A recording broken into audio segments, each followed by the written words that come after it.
Pada kesempatan kali ini kita akan melihat, dari pertemuan sebelumnya ya, kita akan melihat adanya shifting investasi di beberapa negara maju. Nah, ini terkait beberapa tren di beberapa negara, kita lihat bagaimana komposisi dari sektornya. Di ekonomi Jepang yang merupakan ekonomi terbesar keempat yang ada di dunia, telah sepenuhnya terdiversifikasi dan berteknologi tinggi. Nah, seperti kebanyakan negara maju, sektor jasa menyumbang persentase tertinggi yang terjadi di Jepang, sekitar 62% dari total PDB-nya.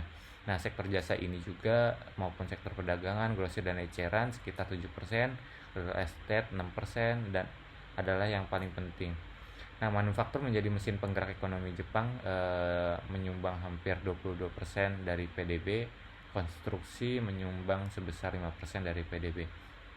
Dalam hal pengeluaran PDB, konsumsi rumah tangga tetap menjadi komponen yang terbesar di Jepang, mencerminkan pentingnya daya beli masyarakat di perekonomian di Jepang. Konsumsi rumah tangga diikuti pengeluaran pemerintah yang terus berperan penting dalam mendorong pertumbuhan melalui berbagai program stimulus fiskal.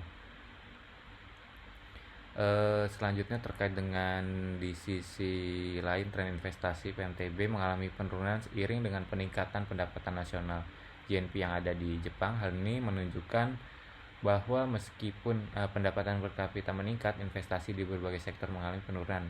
Selain itu, ekspor dan impor juga menjadi komponen yang membantu PDB pengeluaran yang terjadi di Jepang.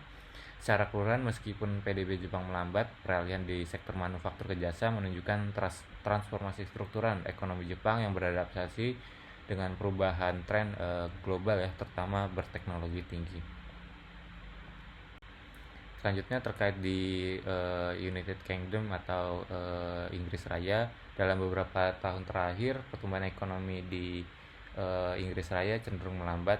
Salah satu alasan utama di balik perlambatannya adalah tren demografis di pertumbuhan populasi semakin melambat bahkan menurun. Selain itu juga ada seperti Brexit dan dinamika ekonomi global.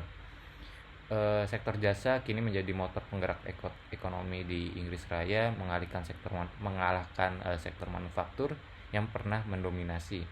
Seperti jasa keuangan, asuransi, layanan profesional adalah beberapa contoh industri yang berkembang pesat dan menjadi penopang dalam perekonomian di Inggris. Nah, sementara itu sektor manufaktur meskipun tetap penting mengalami penurunan dalam kontribusinya terhadap PDB. Kita lihat juga terkait GDP dalam pengeluarannya. Dari segi pengeluaran, konsumsi rumah tangga juga memainkan peran penting seperti beberapa negara lainnya, menunjukkan pentingnya daya beli masyarakat dalam mendorong perekonomian. Konsumsi ini diikuti oleh pengeluaran pemerintah yang mencakup belanja pada sektor publik. Selanjutnya juga terkait dengan tren investasi, PMTB menunjukkan penurunan seiring dengan peningkatan GNP yang ada di Inggris. Hal ini juga mencerminkan adanya pendapatan per kapita meningkat atau kapasitas untuk melakukan investasi jangka panjang mengalami penurunan. Komponen ekspor impor juga memainkan peran penting dalam struktur pengeluaran PDB di Inggris. Secara keseluruhan, meskipun pertumbuhan ekonomi yang terjadi di Inggris mengalami perlambatan, transformasi di sektor manufaktur ke jasa menunjukkan ekonomi Inggris tengah beradaptasi dengan perubahan struktural dipicu oleh beberapa faktor seperti teknologi, dan tren global. Oke, kita lanjut ke negara yang selanjutnya, itu Singapura. Kita lihat juga hal yang sama, bahwa GDP growth-nya cenderung masih cukup tinggi ya kalau dibandingkan beberapa negara maju lainnya di angka 5%. Kita lihat kalau dari segi sektor yang tumbuh di Singapura, jasa menjadi penggerak utama pertumbuhan ekonomi, menggantikan sektor manufaktur yang dulunya sangat dominan. Transformasi ini menggambarkan bagaimana ekonomi Singapura bergerak menuju bidang yang lebih berbasis pengetahuan, teknologi, layanan sejalan dengan dinamika globalisasi dan digitalisasi. Dari perspektif pengeluaran terlihat bahwa investasi dan pembentuk modal tetap bruto sebagai presentasi PDB menurun seiring dengan peningkatan GNI-nya. Penurunan ini mengindikasikan meskipun pendapatan per kapita naik, proporsi investasi PDB cenderung menurun. Karena struktur ekonomi di Singapura juga kita tahu di data tersebut ya, services menyumbang cukup besar dari bandingkan dengan sektor manufaktur. Nah, pada kali ini kita akan melihat bagaimana services ekonomi.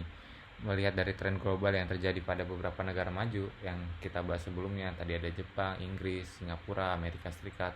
Perekonomian mereka telah mengalami pergeseran signifikan ke sektor jasa atau services. Pergeseran ini mencerminkan transisi dari kegiatan yang padat modal berbasis manufaktur ke arah ekonomi yang lebih mengandalkan layanan dan pengetahuan.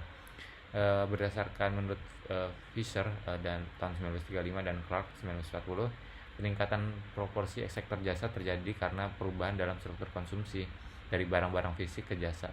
Hal ini merupakan konsekuensi dari pertumbuhan pendapatan masyarakat. Dengan meningkatnya pendapatan, masyarakat cenderung lebih banyak mengalokasikan belanja mereka untuk layanan atau services daripada menggunakan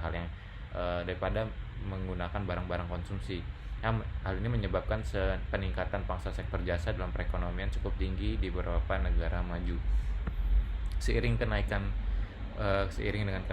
kenaikan tingkat pendapatan, sektor jasa terus tumbuh, didorong oleh asas pendapatan terhadap permintaan yang lebih besar dari satu. Artinya permintaan terhadap jasa akan meningkat lebih cepat daripada pendapatan itu sendiri.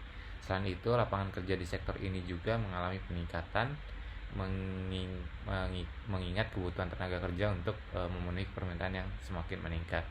Oleh karena itu, semakin maju suatu perekonomian, semakin tinggi pula pangsa sektor jasa dalam perekonomian tersebut. Dalam laporan OECD tahun 2000 menyebutkan kecenderungan ini sebagai fenomena services ekonomi, di mana perekonomian berfokus pada jasa sebagai pendorong utama pertumbuhan ekonomi.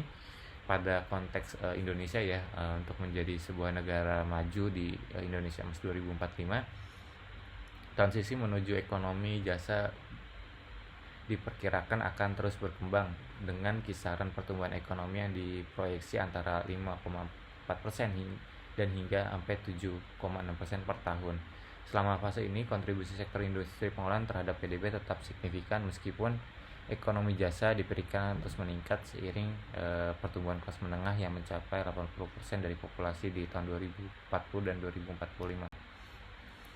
Nah, ini beberapa temuan di negara maju, negara low income, middle income maupun negara dunia. Berdasarkan beberapa data tersebut, kita lihat di negara-negara pangsa services ya, di PDB telah meningkat dari waktu ke waktu semua kelompok negara. Dengan peningkatan tercepat di negara-negara berpenghasilan menengah seperti Indonesia ini. Selain itu, pada setiap titik waktu pangsa jasa rata-rata lebih tinggi pendapatan suatu negara. Selanjutnya, kita lihat juga perlu adanya realokasi yang paling signifikan dalam beberapa tahun terakhir jadi di negara-negara berpenghasilan menengah, di mana urbanisasi yang cepat telah menarik orang-orang dari sektor pertanian ke pekerjaan di daerah perkotaan yang dimana didominasi oleh bidang industri maupun jasa. Selama periode 15 tahun, Cina juga telah menjadi pusat manufaktur di dunia, sementara India berubah menjadi pengekspor jasa yang terkemuka di dunia, terutama dalam bidang teknologi. Namun pangsa jasa dalam total lapangan kerja meningkat 2 kali lebih cepat dibandingkan pangsa industri yang terjadi di Cina. Sementara hal lain sebaliknya terjadi di India, lebih jauh lagi pangsa jasa dalam total lapangan kerja jauh lebih tinggi di Cina daripada di India. Oke, berdasarkan tadi beberapa temuan yang terjadi di negara maju, kita lihat adanya tren pergeseran terutama dari sektor manufaktur yang membutuhkan banyak modal kepada sektor-sektor jasa yang membutuhkan lebih sedikit modal ya. Sehingga maka di beberapa negara maju yang sebelumnya banyak didorong oleh investasi sampai dia menjadi negara maju, mereka bergeser ke sektor jasa yang lebih padat lebih dikit dalam membutuhkan modal maupun dalam outputnya juga lebih tinggi. Kita lihat bahwa di beberapa negara ya, terutama di pertanian juga lebih kepada low services ya, dalam arti produktivitasnya rendah. Namun kita perlu tingkatkan dalam bentuk teknologi seperti teknologi dalam bidang pertanian, teknologi dalam bidang jasa maupun teknologi-teknologi yang lainnya sehingga meningkatkan produktivitas dalam output membantu perekonomian yang terjadi di Indonesia. Mungkin itu sekian kita melihat dari beberapa negara terkait dengan pergeseran dari manufaktur ke sektor jasa. Oke, sekian pada pertemuan kali ini. Kurang lebih mohon maaf. Wassalamualaikum warahmatullahi wabarakatuh.